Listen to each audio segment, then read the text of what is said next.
Em março de 2013, quando o Chorão morreu, o Renan falou, Douglas, vamos fazer um show tributo a Charlie Brown Jr.? Um show.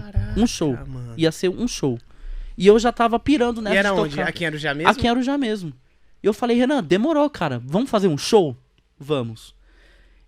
Cruzou também com a ideia de todo ano aqui em Arujá, em junho, dia 8, né? Semana do dia 8, é sempre a semana de aniversário da cidade.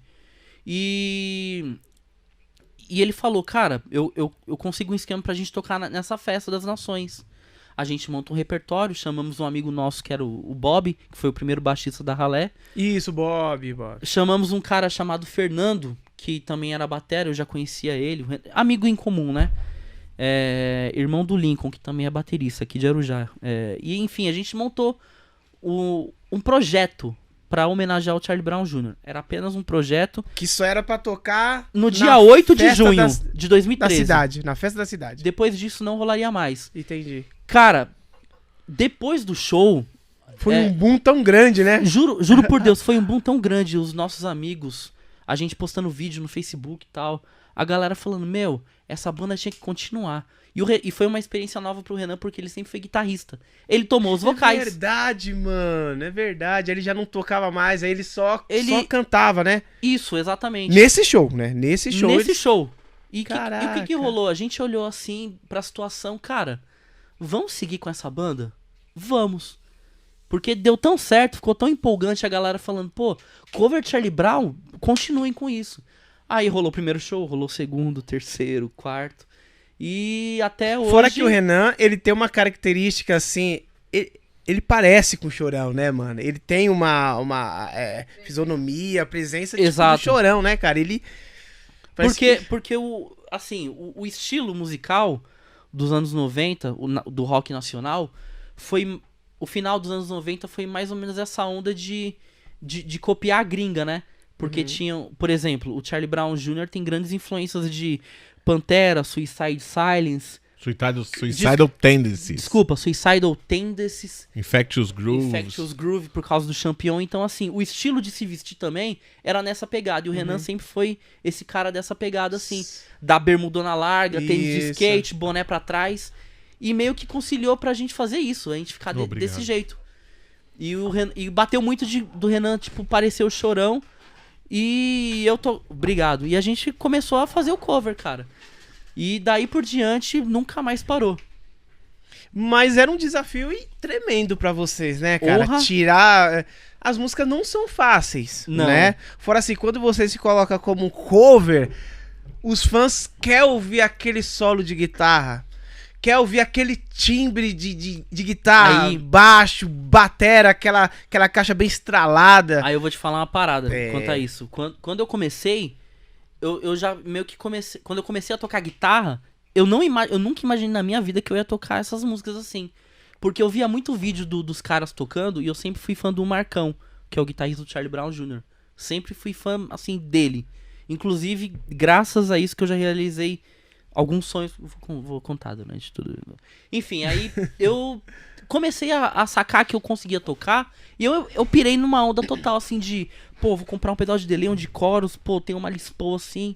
E eu comecei a pirar nessa onda. E eu comecei a me dedicar a tocar essas paradas. E muitas das pessoas geralmente falam, pô, Douglas, você toca meio que igualzinho. Eu nunca acho isso, né? Porque é muito difícil reproduzir 100% do que os caras reproduziam, tanto no estúdio quanto no ao vivo. Hoje, com a experiência e com o estudo, eu posso dizer que eu toco meio que uns 80%, 90%. Mas você usa o mesmo equipo do cara da guitarra ou não? Ou você consegue fazer um...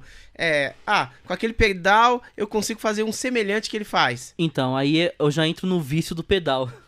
Que é o lance do músico. Aí, cara, comecei a comprar pedal igual. Eu comecei a trabalhar e tal. Eu vendi o meu vale-refeição pra comprar um delay, um wah-wah. Uns pedais que, tipo, eu nunca pensei que eu ia ter e eu tive.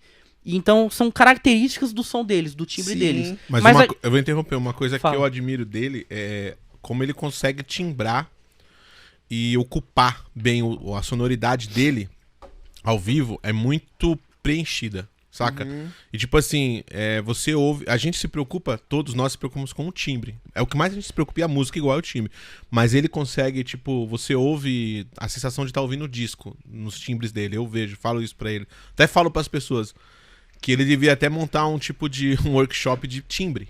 Pra explicar, porque... Tem gente que usa o mesmo pedal e não timbra como ele timbra, entendeu? Pode crer. Pode continuar aí. Aí eu comecei eu dei uma pirada total nisso, porque aí comecei a ver mais vídeos dos caras tocando.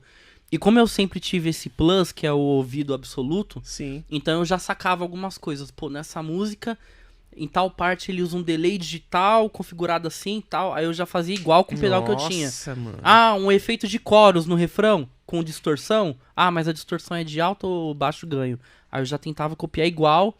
Então, assim, como a Ralé é um guitarrista, falando assim no tributo Charlie Brown, eu preciso preencher todo o espaço que seriam de 2 guitarristas, né? Em tal parte, ao invés de fazer um lick, eu faço só a base. Na segunda parte, eu faço lick. Na hora do solo, eu tenho que preencher com delay e tal. Então, assim, eu viciei, eu entrei... É doentio. É uma parada de cabeça. E o guitarrista é doentio, isso. E aconteceu uma coisa comigo, até interrompendo, mas entrando no dele, que é o seguinte: eu sempre só usei simulador de amplificador. No máximo, coros. É o que eu gostava, assim. Sim. E tocando na ralé, eu comecei a ver a necessidade de preencher bases de solo, overdrive. Nunca usei muito overdrive, muito raro. E eu acabei entrando nessa também com ele. De então tipo assim, a gente, quando ele faz um solo, por exemplo, alguma coisa, eu preencho com drive. Eu comecei a reconfigurar meu jeito de tocar. Então, tipo assim, eu uso, por exemplo, 2 pré-amps eu uso no meu set. Eu uso o do baixo e uso um outro com a frequência de médio acentuada. Médio grave, porque é para as conduções mais médias. Tipo assim, porque não é mais para suprir o timbre dele, para nunca sobrepor e sim somar. Então, tipo assim, isso é uma pesquisa que a gente faz ouvindo. Eu fujo das frequências que ele tá. Pode parecer que ainda a gente não faz, mas a gente faz muito isso. A gente conversa muito disso. Sobre isso, essa região, como tocar, que tipo de ampli, que tipo de regulagem. E isso, eu melhorei, eu passei a investir nisso por conta de tocar na rádio. Eu senti a necessidade eu quero ouvir esse som do disco. Por exemplo, eles pegam, vou dar um exemplo pra você, a gente toca tudo que ela gosta. Eu uso uma frequência acentuada de médio grave e tal, que eu ligo num pedal. E uso o baixo passivo e ligo o pedal ali. Quando a gente vai tocar, por exemplo, só por uma noite, eu uso coros no baixo, eu faço o scoop, né, dos médios, que aí já uso... Scoop é quando você corta os médios. Tá. Scoopado, né, que os caras falam uma gíria, né. Sim. Então, e dou acentuada no agudo, um pouco no grave, e uso coros pra brilhar o slap. Tem um slap, não tem um slap destacado, mas tem um slapzinho lá, bem de levinho, bem cleanzinho. E ele usa, como ele usa um core, a música é brilhante, a música é toda brilhante, assim, o timbre, se é que dá pra explicar o que é isso, né? Sim. E aí a gente, quando as pessoas ouvem, é legal ouvir, pô, cara, parece que eu tô ouvindo o disco, é o que me dá mais alegria. Prazer, quando a pessoa elogia, eu não é o tocar bem. Cara, eu tô ouvindo, é isso que eu busco.